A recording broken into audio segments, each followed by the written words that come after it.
vous vous dites, ah, non, je ne suis pas sûr. Je dois encore programmer des jours pour jeûner. Est-ce que la prière a forcément besoin de 7 jours? Qui vous a dit que c'est 7 jours? 30 jours? Ah, le prophète a dit de faire 21 jours. Ah, l'apôtre a dit c'est 40 jours. Ah, le pasteur a dit. Qu'est-ce que Dieu a dit? Qu'est-ce que vous-même vous croyez? Shalom, shalom, chers amis auditrices. Shalom, chers amis auditeurs.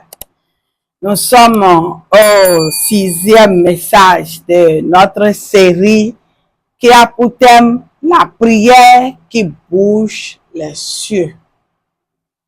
Et je vous prie de lire avec moi 1 Samuel 1, le verset 19. Ils se levèrent de bon matin et après s'être prosternés devant l'Éternel, ils s'en retournèrent et revinrent dans leur maison à Rama. 19b, s'il vous plaît. Elkana connut Anne, sa femme, et l'Éternel se souvint d'elle. La prière qui bouge les cieux, c'est bien sûr la prière de Anne, qui a pu changer sa destinée, qui a pu bouger le trône de Dieu, afin que Dieu change sa situation. Et aujourd'hui, je voudrais qu'on parle de cette 6e partie, disons le 6e message, le moment de la mémoire divine.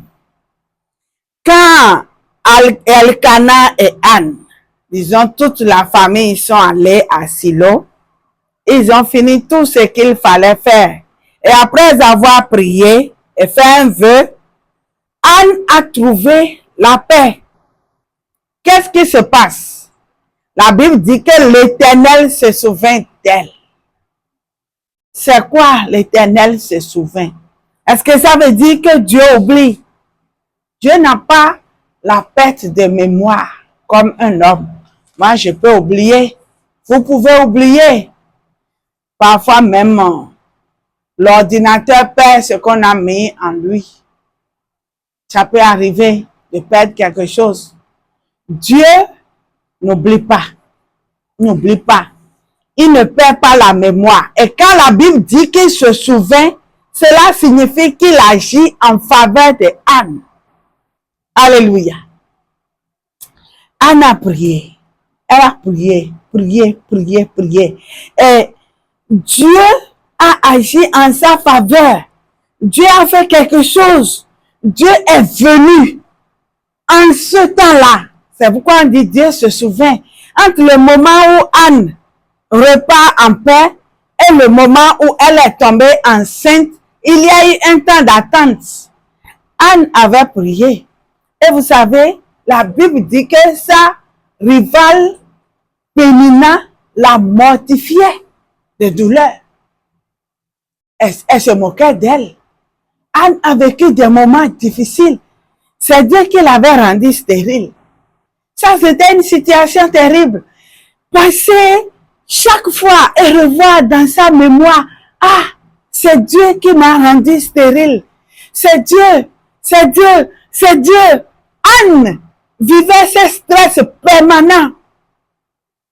Et elle est allée prier. Elle a prié, remué ses lèvres au point où l'homme de Dieu pensait qu'elle était ivre. Elle a dit non, que c'est sa douleur qu'elle exprimait à l'Éternel. Et le souvenir de Dieu est parfait. Son intervention vient en son temps, quand lui il veut. Quand nous l'avons touché, il se lève en son temps. Anne a touché le trône de Dieu. Et elle a prié avec persistance. Elle a reçu la paix et elle attendait Dieu. Chers amis, vous avez attendu 1 an, 2 ans, 5 ans, 10 ans, 15 ans, 20, 25, 30, pourquoi pas 50? Vous avez attendu. Mais ce qui est bon et ce que j'aime c'est de ne jamais dire, je suis fatigué, je n'en peux plus, je n'espère plus, j'ai échoué, c'est fini. Non. Permettez à Dieu de mettre une virgule sur votre point afin de commencer une histoire nouvelle de vous. Anne a attendu Dieu et voici le moment où il se souvient. Ça, c'est le moment de la mémoire de Dieu. Alléluia. Vous attendiez quelque chose. Pendant que vous m'écoutez, faites comme Anne. La Bible dit que Anne est repartie en joie. Elle était contente. Elle a cru avant de recevoir. Et voilà, Dieu vient appuyer, mettre un cachet, un sceau sur sa foi. Le moment de la mémoire de Dieu a sonné. Chers amis, j'ai une très bonne nouvelle pour vous. L'heure a sonné. Le moment de Dieu est là. Son temps est là. Votre saison est là. C'est pour vous le moment de récolter. En son temps, Anne est tombée enceinte. Et pour vous, vous attendiez certainement la réalisation de quelque chose dans votre vie. Vous avez prié, vous avez fait un sacrifice, vous avez donné avec foi. Vous attendez de Dieu. Comme Anne, je prie que vous puissiez recevoir au nom puissant de Jésus-Christ. En ce moment où vous m'écoutez, croyez que le moment de la mémoire divine a sonné dans votre vie. Et le Seigneur se lève de son trône pour accomplir sa promesse dans votre vie. Dieu ne vient jamais en retard. Voici le moment pour Anne de concevoir. Elle a reçu, alors qu'elle était en paix. Je vous prie, chers amis auditeurs, de ne pas venir en arrière pour douter. Le souvenir de Dieu efface le reproche ou le manque. Vous savez, quand on attend, on peut même pécher contre Dieu. On peut dire, Dieu m'a abandonné. Dieu m'a laissé. On dit, Seigneur, je ne sais pas ce que j'ai fait. Je suis resté fidèle. Je me suis gardé. J'ai fait des efforts. J'ai fait des sacrifices. J'ai tout donné. Et pourtant, Dieu n'a rien fait. Je vous invite, chers amis, à reprendre votre courage, votre foi, à ne pas manquer de courage, à ne pas abandonner. Vous êtes sur le point de nommer votre bénédiction comme Anne.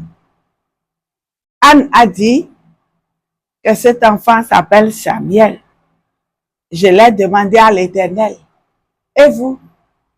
Comment s'appelle votre bénédiction? Est-ce que c'est un emploi? Recevez. Si c'est la guérison, recevez maintenant.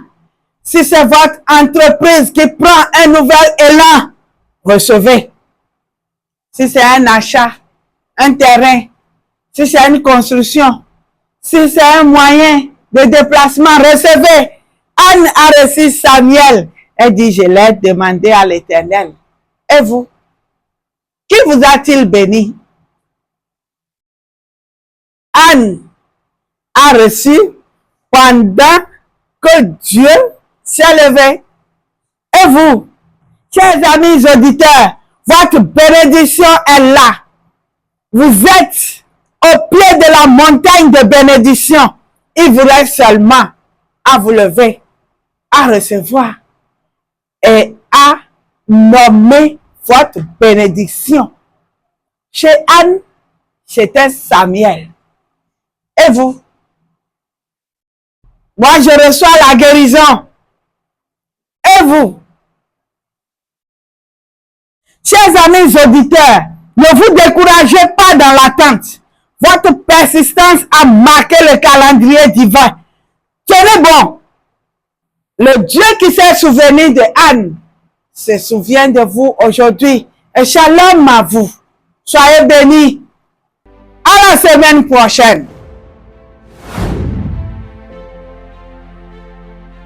Établir le cycle de la foi. Demandez, recevoir, donner et recevoir encore plus. Elle a donné un enfant, mais elle en a fait davantage. Alléluia.